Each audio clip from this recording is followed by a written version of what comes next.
What's going on, guys? We are Tottenham TV here, back with another transfers video, and we're looking at centre backs today. I'm back with Slav. We've looked at right backs, we've looked at backup strikers. Now it's time to look at centre backs. After obviously we released Jan Vertonghen in the summer on a free transfer. He's gone to Benfica, it seems.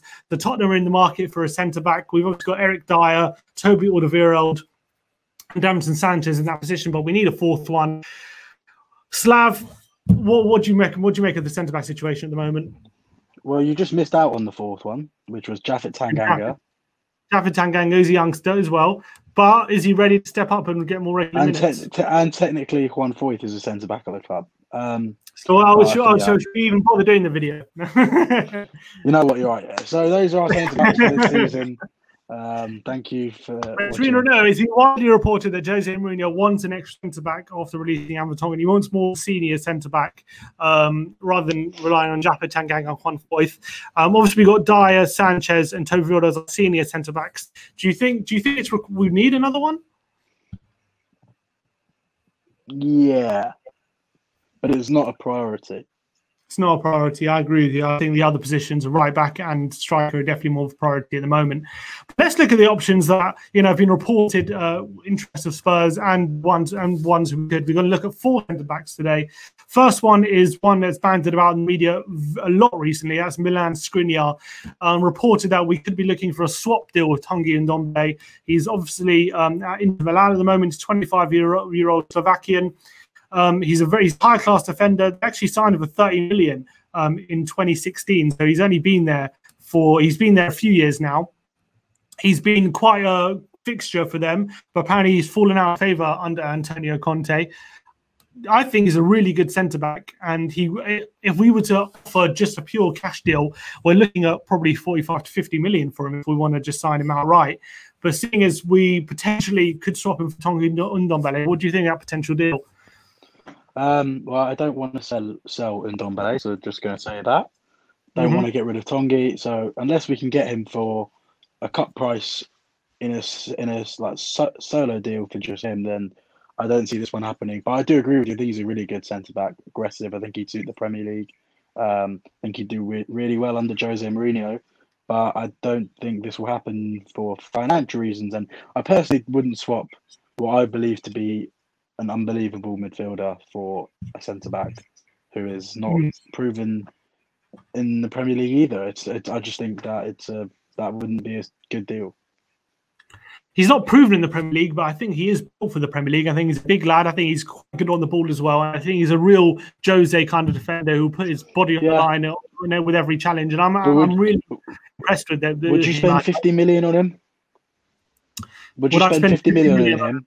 Yes or no? Yeah, I probably wouldn't. Probably no. I think I would. Would you swap him for Ndombele? No, but if centre back was a priority, say centre back was a priority, I would spend 50 million on him. I think he's that good. But seeing as we've got 3 centre backs at the moment, and I can't see us spending that kind of money on him. And I think it's probably our money, seeing as we're not going to be spending that much this summer because we're Spurs. I think I'll prioritize that kind of money for other positions for sure. But I do think he's that great. I think if we would have a partnership of Skriniar and Toby Alderweireld, probably rivals any centre back partnership in the Premier League at the moment. Yeah, no, fair enough. I agree with that. I think he's a great centre back, but like you said, not a priority and not currently worth spending a large chunk of our budget on. He might hamper the progress of Davinson Sanchez. I don't know if that's a thing you're worried about. Do you think Sanchez is progressing nicely? Yeah, he's okay. He's okay. He's good. He's good. He's better than what a lot of top teams have in the Premier League. I'm expecting more from Sanchez. I'm always expecting more from him. But let's move on to the next target. Another one reported quite a lot that we're interested in him. Kim Min-jae. He plays in China. I'm not even going to try and pronounce the team that he plays for, but give it a go. Sinobo Guehon, Beijing Sinobo Guehon. Apparently, I have no idea if you're right. Sorry if I pronounced that incorrectly. Apologies. Taken. I blame that all on Slav for forcing me to pronounce that. But a 23-year-old He's known as the South Korean Harry Maguire for his size and build. Looks more like a rugby player than he does a football player. Has 30 caps for South Korea, played in the last World Cup. He's been left out the last few squads in the Chinese Super League, although he has made a few appearances this season. He was personally recommended by the South Korean manager, who's a good friend of Jose Mourinho. So he was personally recommended to him. Do you see he could be available for a cut price £10 million, between 10 and 15 million pounds? So could this be a risk worth taking for Spurs at 23 years of age? A lot of journalists in Asia and a lot of people who've seen him play say he's absolutely fantastic and a really great prospect.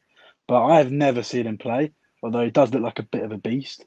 Obviously plays with Son in the South Korean national team. But again, look, if it's 10, 15 million, then I would say go for it. But again, it's also that foreign player list. And I think there's a whole list of negatives and a whole list of positives with the signing. I would like to see this one happen, though, especially if it's 10 to 15 million. I think that's a realistic deal, and a potentially a really good centre back. I agree with you, and I think it's kind of one of those deals where, first of all, I know it's maybe cynical to say we capitalise more on the South Korean market, which we've definitely got in there. We got in there with Son, and that's a big money maker for the club, honestly. But in terms of playing wise, he's a relatively low risk with could be a very high. If he turns out to be a good centre back, turns out to be high quality, could be a low risk, high reward kind of prospect, and it's kind of the kind of price range where if he is fourth choice, we don't have that much risk in him. So I think that's a good selection. He would be very high on my list for centre backs, because if our fourth choice, if he ends up being fourth choice at 10 million, I think he's a good option, and I think he definitely comes with a lot of positives. And obviously the way he's built as well, he definitely could be built for the Premier League. He looks like a real big lad. So I think there's a lot of positives there. I agree with everything you just said, and also like I said, they're calling him a generational defender coming out in Korea, so it could be a good deal. And if he's recommended by the South Korean manager and supported as well by Heung-min Son, that could be that probably says a lot about him. I don't think Son would recommend him if he didn't think he was good. So. No, absolutely. Next option we're looking at is Ben Godfrey from Norwich, another Norwich defender. Looks like their back four is being raided this time, even though they were one of the poorest back fours in the Premier League. But another good potential young English defender, 22 years of age. Another guy with a lot of potential, and he gets with the English quota, could be available for around 20 million. Also quite a big centre-back, impressed quite a bit, made 30 appearances for Norwich. Is this one you'd be interested in? I think he's actually you're looking at 30 million for Ben Godfrey. Looking at 30 million, you reckon? That's what they told someone else wanted him, and they said that they want 30 million. So that's quite on the high end, actually. I don't think we'll be spending 30 million on a relegated Norwich centre half. He's okay. He had good moments and bad moments in the Premier League last season. A couple of strange own goals, but I'm not sure on this one. I think it would be a similar one. I think it's a similar deal to Max Aaron's. Not quite what we want. Do you think maybe with the fact that we have Japhet Tanganga in the squad already, does that negate the need for someone like Ben Godfrey, who's also a young English centre-back? There's also that aspect. I just think the £30 million for him is just mad. I don't think we should be spending 30 million on him. Mm-hmm. I agree with you. I think that's quite steep, and I think if he was available for around 15-20, it's one we should probably look at. But seeing as if he's going to cost upwards of 30, we have Japhet Tanganga kind of developing as a young English centre back. Maybe could be surplus to requirements. Ben Godfrey, I agree with that.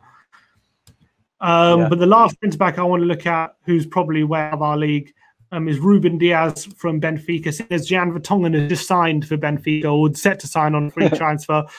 Could he be available? But he looks like this one. He's a very high-class centre-back, and I think he's probably going to cost you around 40 million. But he's one who could be one of the leading centre-backs in the Premier League if we do sign him. Yeah, but again, it's going to be a lot of money. They're going to want a lot of money for him. He's a superb centre back, one of the best ones up and coming in Europe. It's just unrealistic. We're not going to be spending big money on a centre back if we are going to spend any money on a centre back at all. So I'm not sure on this one, but if somehow a miracle happened and we sign Reuben Diaz, having him alongside Toby Alderweireld would be one of the best defences in the Premier League centre back pairings. So if you were to spend big money on a centre back, Sim, would you choose Skriniar or Reuben Diaz if you were to spend big money? I'd probably go Reuben Diaz. Really? Yeah. And he's probably more attainable than Skriniar. I've seen he's playing in Portugal. Maybe it's a lower quality league than Serie A. More likely to leave. Maybe Benfica are more likely to sell than Inter Milan. I just think he's quality. So seeing him in the Champions League, he's great. Do you think maybe bigger clubs might be interested in him? Maybe sooner Spurs or later, go down in the food chain. He won't stay. He won't stay at Benfica. He'll go to a top club sooner or later. And I don't think it will be us, unfortunately. But we can dream. We can dream. We can dream. I think he's also one of those centre backs who's very strong on the ball. I think he's got 2 goals, 3 assists. He's got quite a lot of quality in his feet as well as in defence. And he's quite young, 23, and he has 17 caps for Portugal as well. And he's Portuguese, Mourinho, you never know. You never know. Maybe he can get something over the line, but I can't see this happening unless probably one of our centre backs leaves. Exactly. We'd have to. It's a shame. I feel like if we were 2 years down the line and he was available at the same age, and it was probably the end of Toby's time, would be a great replacement. All right, well, those are your centre-back options. Let us know in the comments below who you'd be interested in centre-back. If you do you even think we need a centre-back? Is it a priority for you guys? Let us know in the comments below. Like and subscribe if you like our content. Thanks again, Slav, for coming on. And as always, come on, you Spurs.